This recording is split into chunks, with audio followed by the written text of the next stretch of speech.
Let's get another question here on the show. This one sent in via email, thecornydrivetthru@gmail.com, from Bill in Covington. Bill! At least you pronounced Covington right this time. Thank you. I think I said Covington last time, and you lectured me. You said Covington, and the world laughed at you. I read that when asked to give a grade for AEW in its first year, Cody gave it an A, with room to be an A+. He said, of course, as part of the company, he was not going to give it a bad grade. So to Jim, do you believe that Cody really thinks they were an A in their first year? And what would Jim grade AEW? And if you wanted them, I have some quotes here from Cody, from wherever this was pulled from. Well, I will. We can flesh it out here in a second with the quotes. I will start with the main question was whether he really believes that or not. I would think not, but possibly, because you got to. A lot of these guys, I think Cody is more aware of who and what he is and can do and what other people can do and who they are than like the Bucks are. And Olivier's just, he's walking around with his head with the one-winged angels. I don't know what I can't give him credit for knowing anything about wrestling or what's good or what's bad, because he's just a fucking putz that's meandering through life endlessly. But Cody's got a sharp head and a smart mind. He may be taken with the fact that they've been able to sell Tony Khan on this project and get all of their friends a job and get on national TV and get paid a bunch of money. So that to him, that may deserve the A with room for an A+. They may not care that it's a rotten fucking wrestling show, because all wrestling shows are rotten these days, and there's only real glimmers of what it used to be and what the fucking concept of the business is. So, maybe he's just convinced that in the field of shit wannabe wrestling that's out there, they're the best shit wannabe wrestling. I don't see how anybody that's been around the business any time at all can defend the booking, which is putrid. Makes no sense. It's not logical. The guys, in their matches do whatever the fuck they want to do, multiple times in a night. You see the same shit over and over because nobody has any new ideas, and they just can't accept that most of the guys on the roster, their job is just there to have good, solid matches so that the main event money drawing guys can do the spectacular shit. But to even get that far would require an experienced, knowledgeable booker that yanked a lot of people's asses in fucking line, and they don't have that, so it's fruitless anyway. So they've done a great job at starting their own company and getting all of their friends jobs, but what a good wrestling program, an alternative to the WWE, a program from scratch where with a billionaire's money on network, or not network, but national cable, where you have resources could have gone out and signed almost anybody not working for Vince McMahon in the wrestling business, and they've shown they're willing to work with another company, Impact Wrestling. So why wouldn't they have worked with MLW to get Jacob Fatu and Alexander Hammerstone? They work with a company that I would say Impact's talent is not anything to write home about, but they got Gallows and Anderson, as we said, at least look like grown men next to the, AEW roster. But, they went to basically the place where fucking people work for Impact because they have no other choice. And they're working with them instead of just signing guys and giving the company a little something and saying, hey, we didn't want to steal your talent, but we will compensate you. But we want this guy, and we're going to put him on national cable. It'll be better for everybody. Here's a fucking payoff for the company. Let's buy him out of his contract. We're going to sign him. We're going to put him on TV, get him over to a national audience on a mainstream television cable network. Instead, they're just letting Impact come in and getting free advertising. So no, they picked horrible talent. They've had a putrid show that makes no sense. So the only thing that they've done is they've accomplished talking a guy with money into starting a company and getting all their friends a job. So that's an A, but he can't legitimately believe that they've done a good job with the actual product, I guess. I don't know. You said there was quotes. Yeah, and look, they've made money. So as far as being successful and making money and getting a long-term TV contract and having revenue sources, they get an A for that. They've made money because TNT paid them money to do a program. But they've also had good live gates when they had fans there. Like, they were able to get fans to come for their indie super show. That can't be denied. Well, that's the creative is that's atrocious. The good thing about the pandemic, because they have not been exposed for how many times can the group of fans that was flying around the country to draw those mega gates do that? How many times can they afford to do it? Well, that's the thing. They were about to have their biggest gate ever in Newark, New Jersey, and I don't think that would have been a lot of fly-ins. I think that would have been a tri-state area audience. Yeah, it's fucking New York. But would it have happened a second time and a third time? Like, that's the thing. Well, yeah, they've had this year they would have had 52 television tapings they'd had to draw a house at. So we would have seen that repeat business wasn't going to work when everything they do looks exactly the same because they let their guys do whatever the fuck they want to do and they didn't pick their talent properly. Yeah, again, so I think the talent they picked has bad instincts. From a business perspective, for a startup wrestling company, I would probably give them an A. For creative, I would not come anywhere close to giving them an A because the booking is atrocious. For the actual wrestling, if you're into those indie-style matches, you probably love it. If you're not into them, it's a mixed bag at best. But here's some quotes from Cody. I will go along with what you just said. This apparently Cody was on the Chris Jericho show doing an interview because, as we know, does Cody also believe the earth is flat? I don't know, but I just saw something that the person that he started his cigar company with was one of the people fucking marching on Washington or whatever. Well, now we come to find out he's no longer with the cigar company. People also tweeted he left that about 3 months ago. But he's one of these fucking right-wing Trump fucks, so fuck him anyway. He's a fucking traitor to his country and supports people who fucking subvert the Constitution and invite insurrection, so he can go piss up a fucking road. You know, there is a story there, we're not going to do it now, just about the idea that the whole, we're getting rid of all the carnies in wrestling and we're all inclusive and this and that. They're all MAGA idiots. They're all the exact opposite of what they're pretending to be because they're the carnies. They're the modern carnies. But anyway, a couple quotes from Cody. Somebody asked me, grade it. And of course, as part of the company, I'm not going to give it a bad grade, but I said A. And there's room for an A+. We know where we need to grow. AEW, if this had been its last year, thank gosh it wasn't, it's still been the greatest year of my life. I learned a lot of lessons. I learned some hard lessons about the burdens of management. If you weren't popular before, you're definitely not going to be popular as you enter that space. I still think it's surreal. The numbers. That's why I love the data. And you're great about the data, the demo god. So I was kissing Jericho's ass. I love it when Chris Harrington shows me... Chris Jericho's a mathematical genius. I love it when Chris Harrington shows me the spreadsheet and talks about our international deals. We're having these calls. I was on the phone with Microsoft the other day. What am I doing? But I know what I want. I know what we're talking about, excuse me. That blows me away.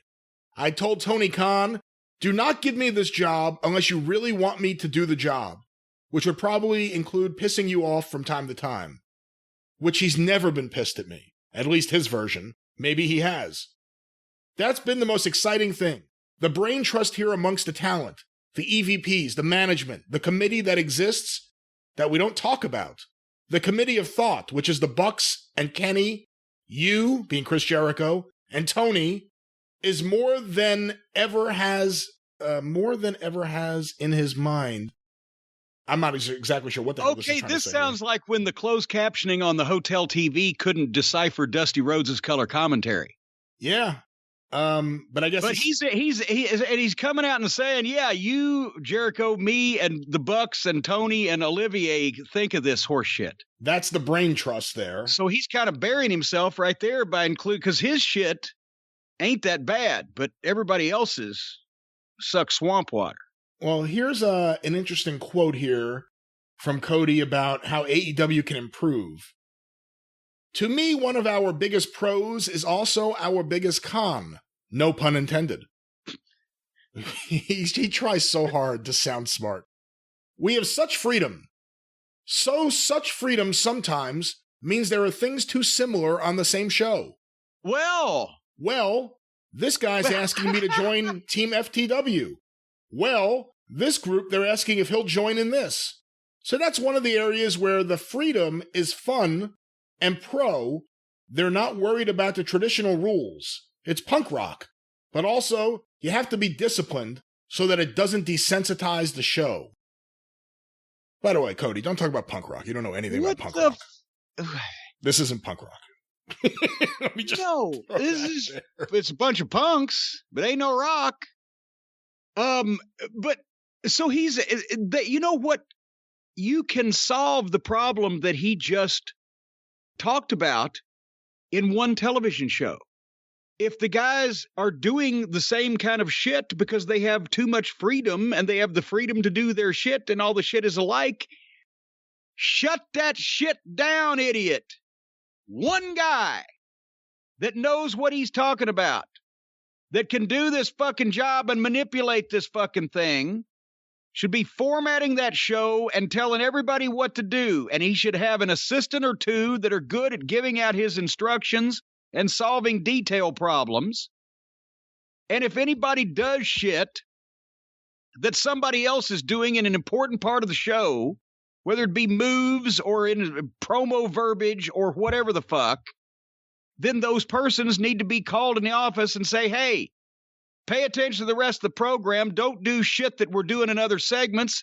And if you have any questions, ask me whether you're allowed to do something or not. And I will tell you. And it's over in a week. That's it. That's easy.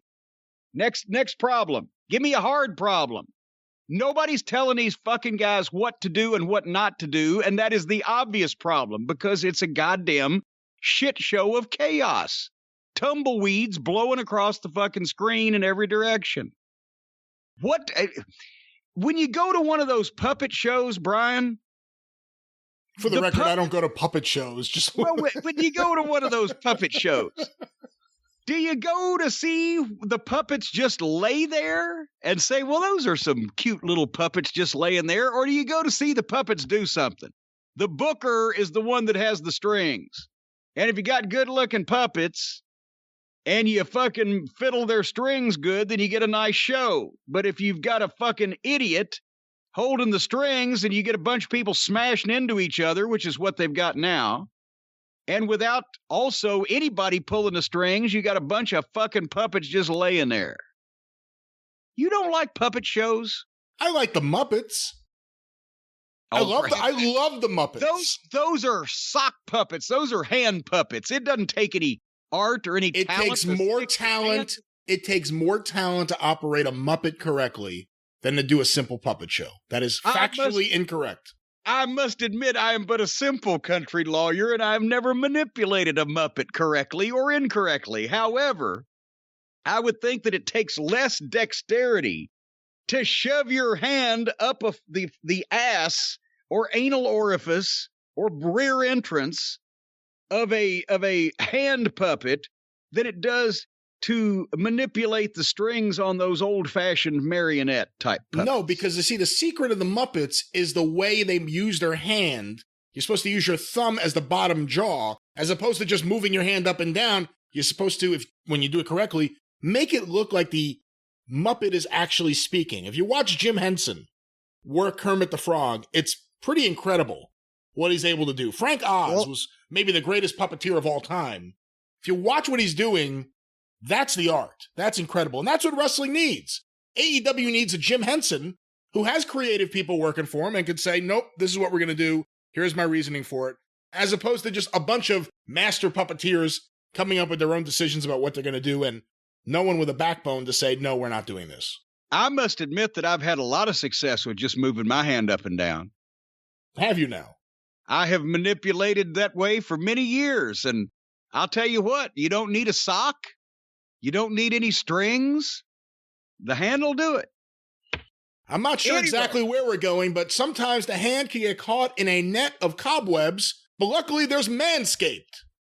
Well, that's right, because I'll tell you, the cobwebs. Now, see what you could have said, but the last thing that you want to do, ladies and gentlemen, is stick your hand in the bushes unless you know what's inside. And now, with the Manscaped products, you can clear away. You can clear away the weeds and the cobwebs, for heaven's sake. That's when we get Swiffer as a sponsor, we'll talk about it. Anyway, you can clear away the weeds and the crops and the all kinds of things around your oak tree and your shrubs so that you can see them better. But folks, Manscaped, as you know, is one of our favorite sponsors. The Manscaped products have kept us slick shaved, smelling good, soft for this entire pandemic year. Even if you haven't had people's nose in the vicinity of your crotch in a while because of quarantine, you still want to keep it fresh and maintained. Well, now Manscaped has another product. Besides being the best in the world in men's below-the-belt grooming, Manscaped has just released their new cologne designed to help you feel good and smell good all over and at all times. And I got some. They sent me some. And whoo, this stuff is great. It comes in a cool box and a cool bottle. It looks nice and sleek and masculine. And just one squirt right behind either one of my ears, and I'm in a good mood. It actually put me in a good mood the first time I wore it, Brian, because it's not like, the Axe spray or shit you get at the drugstore where you have to spray a half a gallon on, and it'll stick around for 10 minutes or so. A little dab of this on either side of the nape of the neck, and I enjoyed my own presence. It really does smell good. It's hypoallergenic, dye-free, paraben-free, cruelty-free. I don't know how cruelty would figure into this, because unless they're bullwhipping the people that are fucking mailing these things out. And it's 100% vegan too, but I don't encourage drinking it. It's got a beautifully designed glass bottle that makes a statement and a manly scent, attractive to set the mood. As a matter of fact, can I just read you some of the press clippings on this? One reviewer found this cologne to be light, approachable, and gentlemanly in all the right ways. Think of it as your wingman for the night to keep you fresh and ready for anything. Another reviewer said, calming and inviting, this signature scent introduces a light citrus burst before settling into the anchoring notes of vetiver and a woody masculine finish. I don't know whether I want a woody masculine finish on my face or neck, but I'll guarantee you this, I like the way this stuff smells, folks. So get it. Get it while you can. You're going to smell so good, your significant other will hop your bones and leave no meat on them. And be sure to check out the Perfect Package 3.0 with all the other essentials, including the lawnmower trimmer, the crop formulation, ball deodorants and toners and things. And if you go to manscaped.com and enter the code JCE, 20% off and free shipping. And that's not just for the brand new cologne. That's for anything on the site, manscaped.com. Use the code JCE for 20% off. Your balls and your body will thank you, including that woodsy masculine finish on your face and neck. Well, that took a turn. But, Jim, let's get what next about question. You, Brian? Are you in favor of woodsy masculine finishes? Not on my face, not behind my ears. I will say no. But they do have a very fine cologne that we could certainly endorse. It smells wonderful. Stacy was highly impressed. Whatever gets you away from the Axe body spray is a good thing for society. Well, you just spray that stuff on like crazy, and it just whiffs away after just minutes. Can't smell it anymore. Well, let's see if we can get the whiff of this question. See if we can smell this up any further.